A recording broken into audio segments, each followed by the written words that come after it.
ನೋಡಿ ನೋಡಿ ಗ್ಯಾರಂಟಿ ಯೋಜನೆಯಲ್ಲಿ ನಿಮ್ಮ ದುಡ್ಡು ಬರಲ್ಲ ಅಂತ ಹೇಳಿದ್ದು 3 ತಿಂಗಳಿಂದ ಬಂದಿಲ್ಲ ಅಂತ ಅಂದರೆ 3 ತಿಂಗಳಿಗೆ ಕೊಡ್ತಾರೆ, ಒಟ್ಟಿಗೆ ಹಾಕ್ತಾರೆ. ನಮ್ಮಲ್ಲೇ ರೂಲ್ಸ್ ಇದೆ, ಅದು ಎಲ್ಲವೂ ಬೇಗ ಹಾಕ್ತಾರೆ. ಗ್ಯಾರಂಟಿ ಗೃಹಲಕ್ಷ್ಮಿ ಮತ್ತು 2000 ಮಾತ್ರ 3 ತಿಂಗಳಿಗೆ ಹಾಕ್ತಾರೆ. ಅದು ಪ್ರತಿ ಸರಿ ಬಂದಿದೆ. ಇಲ್ಲಿವರೆಗೇನು ನಿಂತಿಲ್ಲಲ್ಲ, ಖಂಡಿತ ಬರ್ತದಲ್ಲ. ಅದರಲ್ಲಿ ಏನು ತಪ್ಪಿಲ್ಲ. 54,000 ಕೋಟಿ ನಮ್ಮಲ್ಲಿ ರೆಡಿ ಇದೆ ಕ್ಯಾಶು. ಅದರಲ್ಲಿ 3 ತಿಂಗಳಿಗೆ ಒಂದೊಂದು ಸರಿ ಹಾಕ್ತಾರೆ ಅಷ್ಟೇ. ಯಾಕಂದರೆ ಇಲ್ಲ, ಅದು ಒಂದೊಂದು ಸರಿ ಆಗುತ್ತೆ. ಒಂದೊಂದು ಸರಿ ಹೇಳಿದಾರಲ್ಲ, ಒಂದೊಂದು ಸರಿ ಕೊಡೋಕ್ಕಾಗಿಲ್ಲ ಅಂದರೆ 2 ತಿಂಗಳು ಬಿಟ್ಟು 3 ತಿಂಗಳು ಬಿಟ್ಟು ಕೊಡ್ತಾರೆ. ನಿಲ್ಲಿಸೋದಂತೂ ಪ್ರಶ್ನೆ ಇಲ್ಲ. ಮೊನ್ನೆ ಬಡ್ಜೆಟ್ ಆಗಿದ್ದರಿಂದ, ಅದು ಬಡ್ಜೆಟ್ ಆಗಿ ಹೊಸ ನಿಯಮಗಳು ಬರೋದರಿಂದ ಅದರಿಂದ ಸ್ವಲ್ಪ ತಡೆ ಆಗಿದ್ದು ಬಿಟ್ಟರೆ ನಾವೇನು ನಿಲ್ಲಿಸ್ಬೇಕಂತ ಏನಿಲ್ಲ. ದುಡ್ಡು ನಮ್ಮ ಹತ್ರ ಇದೆ. ಹಿಂದಿನ 3,71,000 ಕೋಟಿ ಆದರೆ ಈ ಸರಿ 4,09,500 ಕೋಟಿ ರೂಪಾಯಿ ಬಡ್ಜೆಟ್ಟು.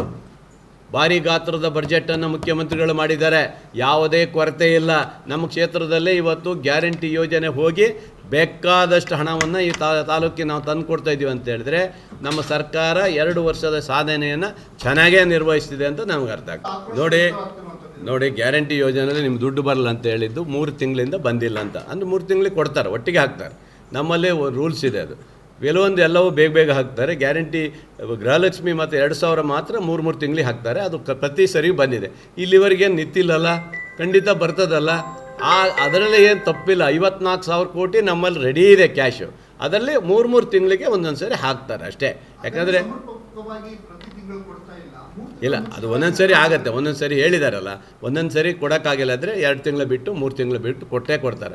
ನಿಲ್ಲಿಸೋದಂತೂ ಪ್ರಶ್ನೆ ಇಲ್ಲ. ಮೊನ್ನೆ ಬಡ್ಜೆಟ್ ಆಗಿದ್ದರಿಂದ, ಅದು ಬಡ್ಜೆಟ್ ಆಗಿ ಹೊಸ ನಿಯಮಗಳು ಬರೋದರಿಂದ ಅದರಿಂದ ಸ್ವಲ್ಪ ತಡೆ ಆಗಿದ್ದು ಬಿಟ್ಟರೆ ನಾವೇನು ನಿಲ್ಲಿಸ್ಬೇಕಂತ ಏನಿಲ್ಲ. ದುಡ್ಡು ನಮ್ಮ ಹತ್ರ ಇದೆ. ಹಿಂದಿನ 3,71,000 ಕೋಟಿ ಆದರೆ ಈ ಸರಿ 4,09,500 ಕೋಟಿ ರೂಪಾಯಿ ಬಡ್ಜೆಟ್ಟು. ಭಾರಿ ಗಾತ್ರದ ಬಡ್ಜೆಟನ್ನು ಮುಖ್ಯಮಂತ್ರಿಗಳು ಮಾಡಿದ್ದಾರೆ. ಯಾವುದೇ ಕೊರತೆ ಇಲ್ಲ. ನಮ್ಮ ಕ್ಷೇತ್ರದಲ್ಲೇ ಇವತ್ತು ಗ್ಯಾರಂಟಿ ಯೋಜನೆ ಹೋಗಿ ಬೇಕಾದಷ್ಟು ಹಣವನ್ನು ಈ ತಾಲೂಕಿಗೆ ನಾವು ತಂದು ಕೊಡ್ತಾ ಇದ್ದೀವಿ ಅಂತ ಹೇಳಿದ್ರೆ ನಮ್ಮ ಸರ್ಕಾರ 2 ವರ್ಷದ ಸಾಧನೆಯನ್ನು ಚೆನ್ನಾಗೇ ನಿರ್ವಹಿಸ್ತಿದೆ ಅಂತ ನಮ್ಗೆ ಅರ್ಥ ಆಗ್ತದೆ.